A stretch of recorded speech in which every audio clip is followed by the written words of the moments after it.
শিক্ষামন্ত্রী ব্রাত্য বসুর সঙ্গে আমরা কথা বলেছিলাম, তিনি কি জানিয়েছেন শোনাবো। এক নম্বর কথা হচ্ছে, এসএসসি যে বিবৃতি দিয়েছে তাতে পরিষ্কার বোঝা যাচ্ছে যে তারা সুপ্রিম কোর্টের অর্ডার, তারা এবং আমরা ডিপার্টমেন্ট, আমরা সুপ্রিম কোর্টের অর্ডারকে মান্যতা দেব। সুপ্রিম কোর্টের অর্ডারে যা বলা আছে আমরা সেটা মেনটেন করব। এবং দু নম্বর হচ্ছে, ওটা এসএসসি নয়, ওটা হচ্ছে ডিপার্টমেন্ট। ডিপার্টমেন্ট আইনি পরামর্শ নিয়েছে এবং মহামান্য সুপ্রিম কোর্ট যেমন বলেছে যে যারা যোগ্য বঞ্চিত শিক্ষক তারা সময় মতো ঠিক সময় মাইনে তারা পাবেন। এইটা এসএসসি তার বিবৃতিতে জানিয়েছে। মাইনে এসএসসি দেয় না, মাইনে দেয় সরকার। তো সুপ্রিম কোর্টের গাইডলাইন অনুযায়ী সরকার সেটাই করবে। আমরা শুনলাম শিক্ষামন্ত্রী ব্রাত্য বসুর বক্তব্য। আমার প্রতিনিধি সোমরাজ বন্দ্যোপাধ্যায় রয়েছে আমার সঙ্গে। সোমরাজের থেকে আরো একবার জানবো যে এসএসসি চেয়ারম্যান সিদ্ধান্ত মজুমদার যে দুটো বিষয় উল্লেখ করেছেন এবং যে বিবৃতি দিয়েছেন সেই বিবৃতি বিস্তারিত জানাবে সোমরাজ। দেখো, শিক্ষামন্ত্রী ব্রাত্য বসু স্পষ্ট করে দিলেন যে প্রথমত স্কুল সার্ভিস কমিশনের তরফে যে বিবৃতি দেওয়া হয়েছে সেই বিবৃতির পর শিক্ষামন্ত্রী ব্রাত্য বসু আমাদের প্রতিক্রিয়া দিয়েছেন এবং সেই প্রতিক্রিয়াতে তিনি এটাও স্পষ্ট করেছেন যে যারা কাজ করেছেন তারা বেতন পাবেন এবং সুপ্রিম কোর্টের যে নির্দেশ রয়েছে সেই নির্দেশ মেনে চলতে বাধ্য এসএসসি।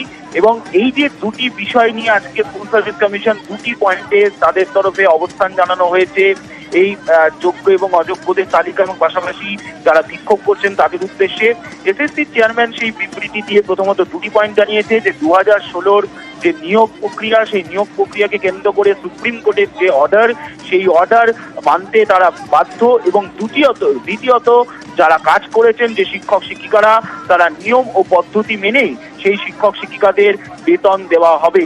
এবং ইতিমধ্যে শিক্ষামন্ত্রী ব্রাত্য বসুও তা প্রতিক্রিয়া দিয়ে স্পষ্ট করে দিয়েছেন চাকরিহারা শিক্ষক শিক্ষিকাদের উদ্দেশ্যে যারা এই মুহূর্তে আন্দোলন কর্মসূচি করছেন, অবস্থান বিক্ষোভ চালিয়ে যাচ্ছেন, তাদের উদ্দেশ্যেও এই বিবৃতি দিয়ে শিক্ষামন্ত্রী ব্রাত্য বসু এসএসসি রাজ্য সরকারের অবস্থান অর্থাৎ স্কুল শিক্ষা দপ্তরের অবস্থানও স্পষ্ট করে দিয়েছেন।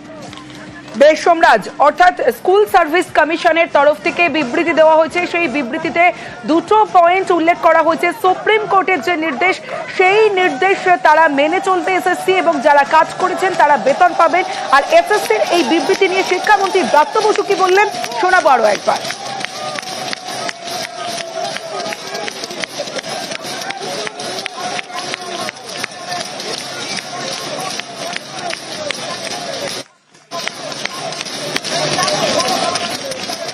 এক নম্বর কথা হচ্ছে, এসএসসি যে বিবৃতি দিয়েছে তাতে পরিষ্কার বোঝা যাচ্ছে যে তারা সুপ্রিম কোর্টের অর্ডার, তারা এবং আমরা ডিপার্টমেন্ট, আমরা সুপ্রিম কোর্টের অর্ডারকে মান্যতা দেব।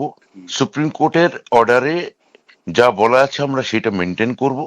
এবং দু নম্বর হচ্ছে, ওটা এসএসসি নয়, ওটা হচ্ছে ডিপার্টমেন্ট। ডিপার্টমেন্ট আইনি পরামর্শ নিয়েছে এবং মহামান্য সুপ্রিম কোর্ট যেমন বলেছে যে যারা যোগ্য বঞ্চিত শিক্ষক তারা সময় মতো ঠিক সময় মাইনে তারা পাবেন। এইটা এসএসসি তার বিবৃতিতে জানিয়েছে। মাইনে এসএসসি দেয় না, মাইনে দেয় সরকার। তো সুপ্রিম কোর্টের গাইডলাইন অনুযায়ী সরকার সেটাই করবে। অর্থাৎ শিক্ষামন্ত্রী ব্রাত্য বসু তিনিও স্পষ্ট করে দিলেন তার বক্তব্য যে যা অর্ডারে সুপ্রিম কোর্টের অর্ডারে যা বলা আছে, অর্ডারে যা উল্লেখ করা হচ্ছে সেই মতোই চলবে রাজ্য অর্থাৎ এসএসসি। এবং চাকরিহারাদের নিয়ে বিবৃতি দিয়েছেন এসএসসি, সুপ্রিম কোর্টের নির্দেশ মেনে চলবে এসএসসি। এসএসসির তরফে যেমনটা জানানো হয়েছে, কিন্তু চাকরিহারারা কি বলছেন শুনবো। এখানে কিন্তু ওই ভোট কাউন্সিলিং থেকে সেই বাকি কাউন্সিলিং বাদ এসব বলা হয়নি। এমএ ফাইলে যোগ্য 17,000 শিক্ষক শিক্ষিকার কথা বলা হয়েছিল, যারা বিদ্যালয়ে যাবেন তারা বেতন পাবেন। এখন উনি আজকে কেন বলছেন যে ভোট কাউন্সিলিং এর পর থেকে বাকিটাকে তারা অযোগ্য বলে মনে করছেন? এটা বললে তো চলবে না। তারা কি করে কাল থেকে বিদ্যালয়ে যাবে, কি করে তারা মাইনে পাবে? এই কথাগুলো আমরা মানবো না কোনো রকমে।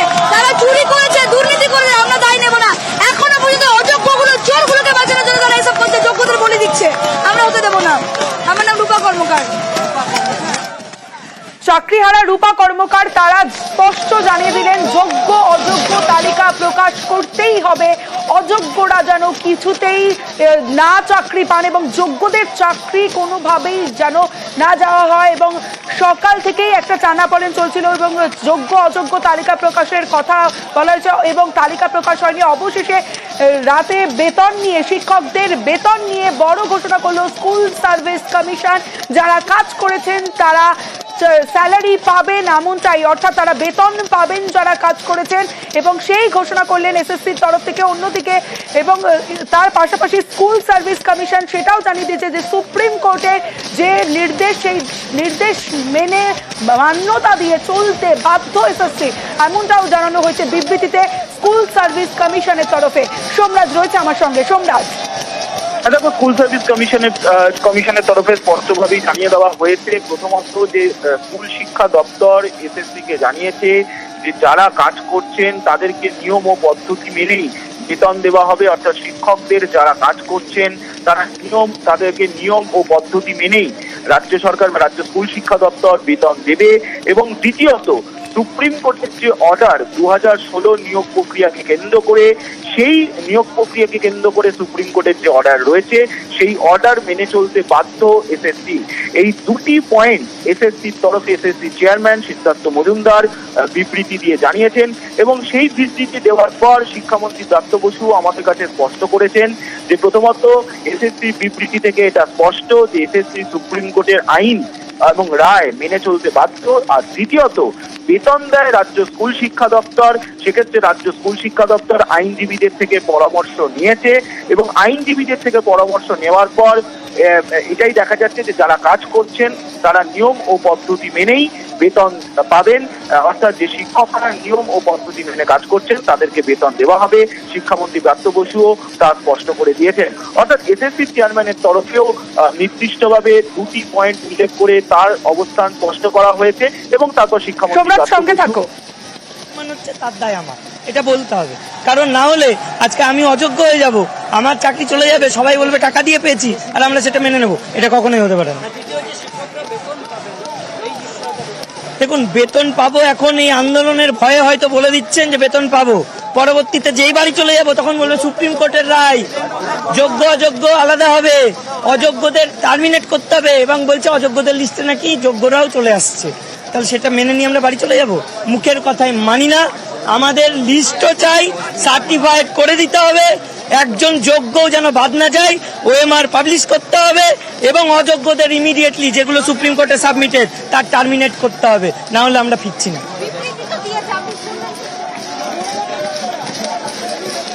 অর্থাৎ সকাল থেকে যে টানাপোড়েন চলছিল যোগ্য অযোগ্য তালিকা প্রকাশের এবং দফায় দফায় বৈঠক, 13 জনের সঙ্গে এসএসসির বৈঠক, সেই বৈঠকও ফলপ্রসূ হলো না। আন্দোলন চালিয়ে যাওয়ার বার্তা দিলেন, আন্দোলন চালিয়ে যাবেন জানিয়ে দিলেন চাকরিহারা আন্দোলনকারীরা, এবং তারপরে এসএসসি বিবৃতি দিল এবং এসএসসি বিবৃতি দিয়ে জানালো নিয়ম ও পদ্ধতি মেনেই শিক্ষকদের বেতন নিয়ে বড় সিদ্ধান্ত এসএসসির।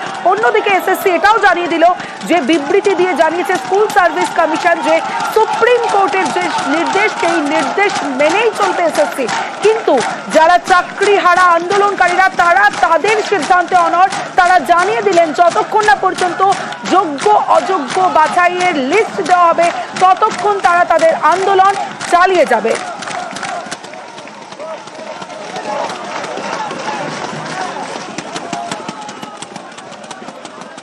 এক নম্বর কথা হচ্ছে এসএসসি যে বিবৃতি দিয়েছে তাতে পরিষ্কার বোঝা যাচ্ছে যে তারা সুপ্রিম কোর্টের অর্ডার, তারা এবং আমরা সুপ্রিম কোর্টের অর্ডারকে মান্যতা দেব। সুপ্রিম কোর্টের অর্ডারে যা বলা আছে আমরা সেটা মেনটেন করব। এবং 2 নম্বর হচ্ছে ওটা এসএসসি নয়, ওটা হচ্ছে ডিপার্টমেন্ট আইনি পরামর্শ নিয়েছে এবং মহামান্য সুপ্রিম কোর্ট যেমন বলেছে যে যারা যোগ্য বঞ্চিত শিক্ষক তারা সময় মতো ঠিক সময় মাইনে তারা পাবেন।